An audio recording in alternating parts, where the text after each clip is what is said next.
mereka yang belum terlayani.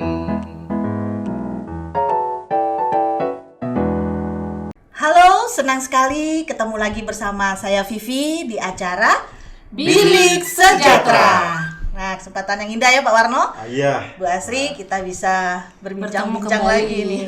Kita sharingkan apa yang jadi topik kita kali ini. Nah, topik kita kali ini tinggal sendiri atau dengan mertua. Pilih yang mana ya? Tapi kalau aku lihat Pak Warno sama Bu Asri setelah menikah mandiri, mantap. Ya. Kan idealnya gitu ya, Iya, idealnya. betul. Tapi kalau kita lihat banyak orang dilihat dari segi belum cukup ekonominya, banyak faktor lah. Iya. Salah satunya ekonomi. Nah itu dia masih istilahnya numpang dengan mertua, sama-sama hidup bersama mertua. Kalau menurut pandangannya Pak Warno, gimana Pak Warno? Ya, memang kalau kita mau berumah tangga ya, Ya, mau jadi suami istri, mau bentuk rumah tangga Rumah tangga baru. biasanya kalau bentuk rumah tangga itu kan antara suami istri itu kan inginnya itu berduaan Iya. ya. Nggak ada ganggu. Nggak ada gangguan Iya. gitu ya. Itu memang maunya begitu. Dari pihak siapa saja nggak boleh ganggu. iya. Betul. Mertua nggak boleh ganggu, ya. Saudara. Saudara nggak Iya. boleh ganggu. Kan harusnya begitu. Tetangga boleh ganggu nggak Pak? Ya, tetangga juga nggak boleh. Berarti kita hidup Apalagi. sendiri. Iya, harusnya begitu. Iya, apalagi tetangga. Makanya kalau sudah menikah, baiknya itu memang harus Mandiri. mandiri. Nah, ini seperti dikatakan di dalam Alkitab, ya, dalam kitab Kejadian pasal 2 ayat 24 dikatakan demikian. Sebab itu seorang laki-laki akan meninggalkan ayahnya dan ibunya dan bersatu dengan istrinya sehingga keduanya menjadi satu daging. Ini menunjukkan bahwa laki-laki sebagai kepala rumah tangga ngajak istrinya ya untuk membentuk rumah tangga tentunya ya, Yang mandiri ya yang Pak. mandiri. Ya itu idealnya ya Pak. Idealnya ya. begitu. Tapi kan banyak, kalau kita lihat masyarakat pada umumnya itu kan banyak tidak idealnya. Secara khusus pengalaman saya ini Pak ya. Ya. Waktu aku baru rumah tangga, nah itu ya terus terang masalah ekonomi sih sebenarnya. Kalau saya harus punya rumah sendiri atau ngontrak itu saya rasa belum mampu. Ya. Ya, kemudian saya memilih untuk ikut suami, otomatis ikut mertua kan, Ya. ikut mertua karena suami saya juga belum ada rumah. Jadi kami menikah, setelah menikah kami hidup selama 7 tahun, hidup sama Sama mertua. mertua. Ya, banyak suka duka yang saya lewati.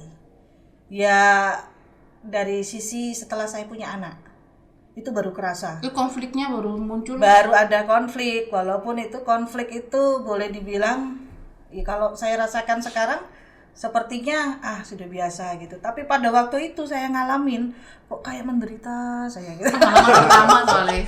Baru masuk rumah tangga baru diperhadapkan dengan harus istilahnya hidup sama mertua. Iya. Nah, betul. konfliknya kan biasanya antara wanita dan wanita. Iya, Ya, benar. Iya kan? Iya. Kan saya dengar ada riset itu, Pak. Iya. Riset yang membuktikan itu. Iya. Antara wanita, gimana Pak? Antara wanita, risetnya siapa? Ibu mertua. Iya, ibu sama mertua dengan menantu perempuan. wanita. Ya.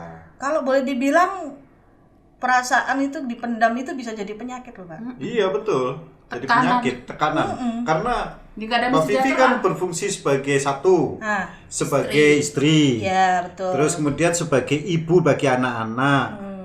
Terus sebagai menantu di rumah itu. Jadi memposisikan 3 begitu. peran ya Pak ya? Oh, 3 peran. Berat lah peran, itu berat. Hebat tuh. Kalau Hebat tuh. maksudnya bukan sayanya yang hebat.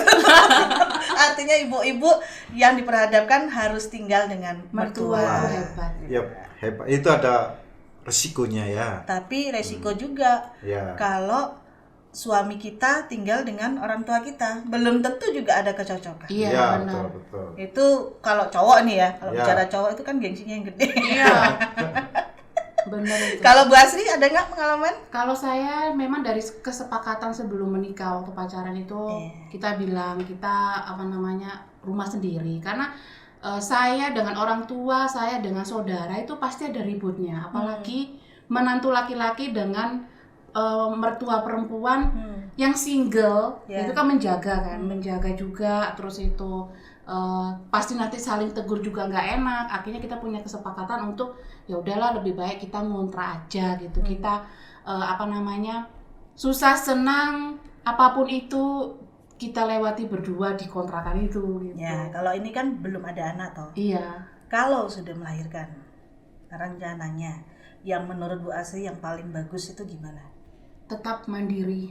Mandiri. Iya, sendiri. Artinya tetap toh kalau melahirkan anak dititip ke orang Jadi tua kan? kalau rencana saya sih habis melahirkan 40 hari bersama orang tua, mungkin sambil belajar gitu baru keluar. Ya, biasanya itu juga ada konflik. Dia itu ya. Betul. Waduh. Saya itu dulu nikah masuk jadi satu dengan mertua, saya melahirkan, saya kan bekerja. Nah, otomatis kan yang di rumah kan orang tua. Iya, dititipkan. Mertua saya titipkan. Ternyata anak saya imunnya turun waktu itu. Nggak boleh minum es ya, stop ya, saya pergi kerja. Ada yang ketinggalan di rumah, saya balik. Anak saya sudah isap-isap itu es krim dengan meler gitu. Saya bilang aduh, tapi saya juga jaga perasaan mertua saya. Saya cuma bilang ke suami gini. Akhirnya ya nggak apa-apa. Nanti soalnya kalau anak kita yang sakit, kita yang repot. Kita yang susah. Tapi lagi-lagi ya itulah, anak itu selalu kalah dengan cucu. Bukan begitu? Ya, betul. Benar ya, Pak ya? Betul. Cucu di hadapan kakek neneknya itu sesuatu luar biasa. Apalagi anak saya tuh yang pertama kan cowok. Wah, sudah kesayangan walaupun kulitnya eksotis gitu kan. Badung lah istilahnya, masih kecil suka mbahnya laki-laki bikin tukang-tukang apa gitu, dia ikut selalu gitu. Walaupun sebenarnya itu kadang-kadang saya toleh, tapi kalau ada apa-apa dia enggak terima. Saya marah aja, saya tegur gitu. Orang tua mertua saya nggak terima loh. Iya, pasti. Dibelani. Anak kecil nggak ngerti apa-apa. Padahal prinsipnya kita didik dia dari kecil. Nah, itu konflik. Itu konflik kalau kita nggak belajar banyak dari orang lain, terus kita ngomongnya juga bisa menyinggung loh.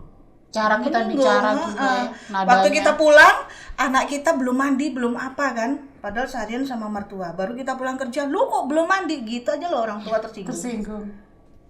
Soalnya dia bilang, dari awal kamu kerja sampai sekarang loh, anakmu sama siapa? Kalau enggak saya yang ngomong gitu kan. Atau mertua juga lebih berpengalaman bersama beberapa anak gitu, makanya lebih. Tapi kalau kena cucu dipatahkan semua. Cucu itu segalanya itu bagi. Cucu itu segalanya. Kalau menurut Pak Warno ada nggak ayat lagi yang bisa menunjang supaya kita ini sadar bahwa realnya itu sebenarnya kita memang harus mandiri. Ya memang gini Mbak Fi ya kita pengalaman dulu. Iya. Kalau saya dulu sebelum menikah ya, saya sudah punya pandangan hidup ya. Gambaran lah istilahnya. Ya. Kalau sudah menikah itu memang ya harus suami istri itu nggak ada gangguan istilahnya. Makanya mau tinggal di mana, seandainya tinggal di kolong jembatan atau di rumah gubuk, kita harus berani menanggung resiko. Yang penting berdua. Berani menikah ya, berani menanggung resiko. Ya, itu realitanya. Seharusnya memang pikirannya begitu. Iya. Nah, kalau kami sih setelah menikah ya kami nggak pernah tinggal sama mertua. Langsung mandiri juga. Ya, karena pekerjaan atau apa harus tinggal di tempat yang lain. Jadi kita harus mandiri memang. Ya, saya juga punya saudara ya begitu ya. Kenapa sih harus tinggal dengan mertua? Itu karena faktor pekerjaan itu juga ya. Oh, kerja jauh. Kerja jauh. Istrinya sendirian. Suaminya tinggal di mes, luar kota. Di mes. Ya.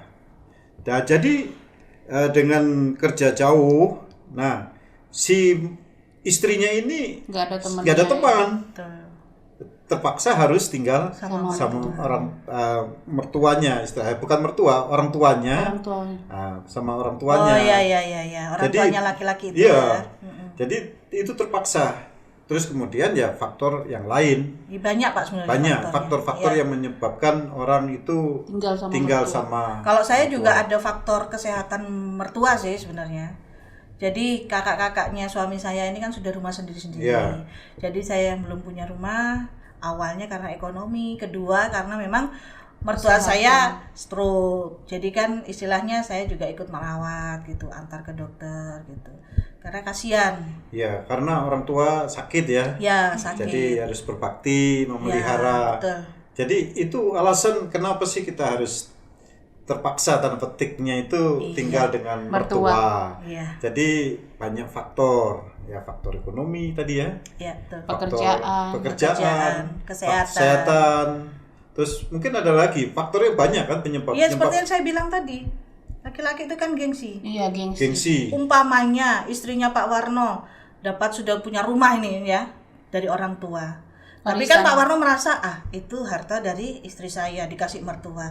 Lebih baik saya tinggal sama orang tua saya, istri saya bawa ke mertuanya. Ya, Gengsi. itu gengsi. Bisa Bisa itu. jadi Banyak Banyak faktor. kasus memang, juga. banyak kasus. Ya itulah, tapi pemirsa, idealnya memang setelah kita berumah tangga, idealnya kita harus meninggalkan orang tua kita hidup di rumah tangga kita yang baru. Karena memang banyak faktor positifnya untuk kita bisa tinggal sendiri jauh dari orang tua, tapi tidak memutus hubungan perhatian kita dengan orang tua. Baik, kita akan kembali lagi dalam podcast kita berikutnya. Tetap di Bilik Sejahtera.